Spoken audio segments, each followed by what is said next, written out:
Hey, welcome back. Hour 3, Sam here, AM 1070, The Answer. The only show with we have a Special Forces Colonel. We have a psychotherapist. We got it all, babe. Joining us via Skype is Jill Payne, good friend of our show, psychotherapist here in town. She's got all these degrees. I can see behind her head there. What's up, girl? Hey, nothing. I didn't know if you liked my little joke at the very beginning. I log on to Jill via Skype because she's on TV and radio. And do it again. Do it again. See what you said again. Hang on. You want me to do it again? Yeah. So she's got a Donald Trump picture in front of her face. And it's a good picture. And what did you tell me? I told you I'd get Donald Trump on your show. Held a picture stapled to a popsicle stick. I'm happy to be here. I hope you are too. No. If it works, the law of attraction, then maybe he will come. Exactly. So what's today's topic from the psychotherapist point of view, Jill? Well, I thought because the debates are coming up, we've got Hillary sick, and I thought persuasion would be a good topic. And believe it or not, persuasion is a science. So some people are born with it, and because it is a science, we can learn it and it's teachable. And so I thought we would talk about that and relate that with our candidates and also with how it's affecting us in the United States. Got it. So Jill Payne, our psychotherapist, brings psychotherapy to the political race as we analyze the candidates and their fans. Go ahead. Right. So the man, he's a social psychologist, and he is a professor at Arizona State University, and he is a master at influence. And he even went out in society to see what he thought the principles would be, and he came up with 6 principles that influence us. And these are what they are. Let me list them really quick. Reciprocation, liking, social proof, authority, scarcity, consistency, and commitment. And so his favorite is reciprocation, which has been studied by anthropologists. It's something that we do. It's the golden rule. You give, I give. If you want someone to respect you, Sam, what are you going to do? How would you treat someone if you want them to respect you? Pay them more as an employee. If they're a bartender, $20 for the first drink. Tip. Okay. No, you so what you do is you're going to give something, and when we give, then people subconsciously feel guilty. We feel that we need to give back, and sometimes we even give back more. So in our politics, we have our candidates and they're giving. Now, the good thing, or there's some specialties that make it even better. If you are the first person to give, if you are personalizing it and it's unexpected. For instance, Donald Trump's trip to Mexico, he was giving his time to Mexico, and he also took some, hats? Didn't he pass out some hats? The Make America Great Again hats. Yeah, the MAGAs. It was funny, although that's what he was doing. So he was doing number 1, and in turn, please don't do that to me. We're not talking about a movement. Right. I know you're there. Okay, but the reciprocation. So that's one, and they've done studies where even when someone leaves you a mint on the table in a restaurant, that you are likely to increase his tip 3%.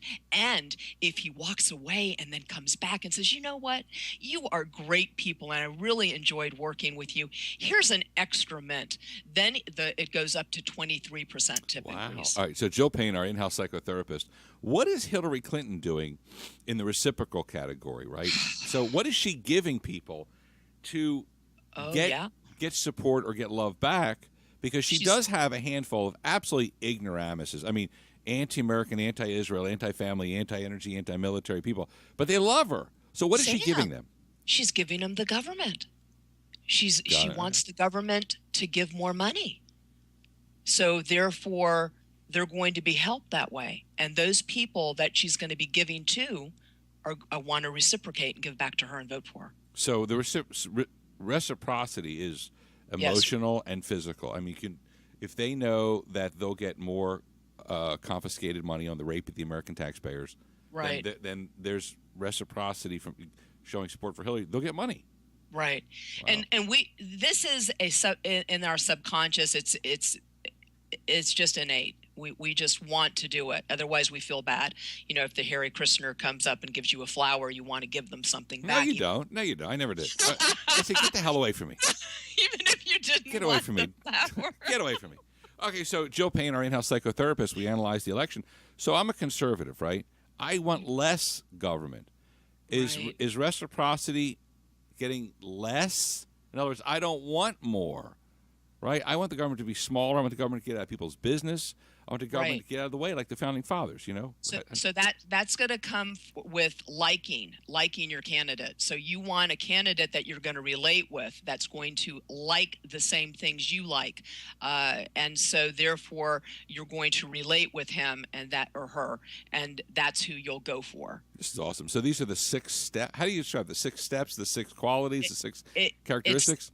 It's just principles. Okay, so the 6 principles. So do the candidates have psychotherapists like you, a part of the team? So because this, if I were, I'm wondering. I would think that they would. They're going to have people that know psychology, right, because there's a little difference between manipulation and persuasion, and the difference is how it's presented.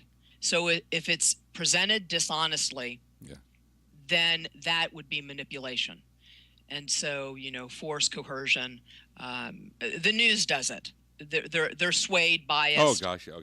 So let's go with social proof. That's where our polls come into account. So when people are unsure, Sam, they look for their neighbors. Who are they voting for? So then they hear these polls that could be swayed. And what I've heard even recently, that the polls aren't even as accurate because we're using more technology. So they're having less people in the poll. So they're not really as accurate. Forget technology. They're using more Democrats. They're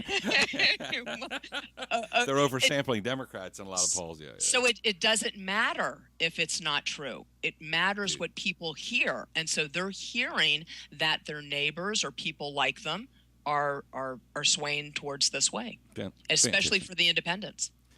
Dude, you need to get on the Trump train. Like, quick, call Trump, get to New York, get to the tower. Jill Payne, our in-house psychotherapist, breaking it down. Hopefully he's listening. From your list of God's ears, but I don't think so. But it's amazing how when you break it down like that. Jill Payne, always a pleasure when you take time to join us on the show. May I say one more thing? Sure. Okay.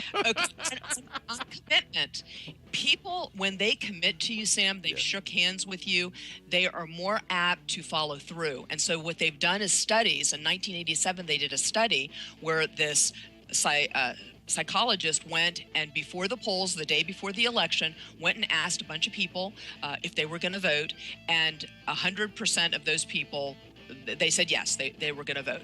So 67% of those people ended up voting the next day. Excuse me, I'm wrong. 87% of those people voted the next day. The people he didn't ask, 61% voted. So it really does help if you call these people and you have them commit. You make some sort of affirmation and all that. Exactly. I do that with my clients. I'll shake hands with them on some project I want them to do or something like that. Very nice. Very nice. Yeah. Jill Payne, psychotherapist. Excellent job peeling the onion on the candidates in the election. You have a wonderful day. I'm gonna say goodbye. Look, she's got her Trump mask. I think he looks good. That looks fantastic. Yeah. Have a wonderful day. Okay, you too. Bye-bye.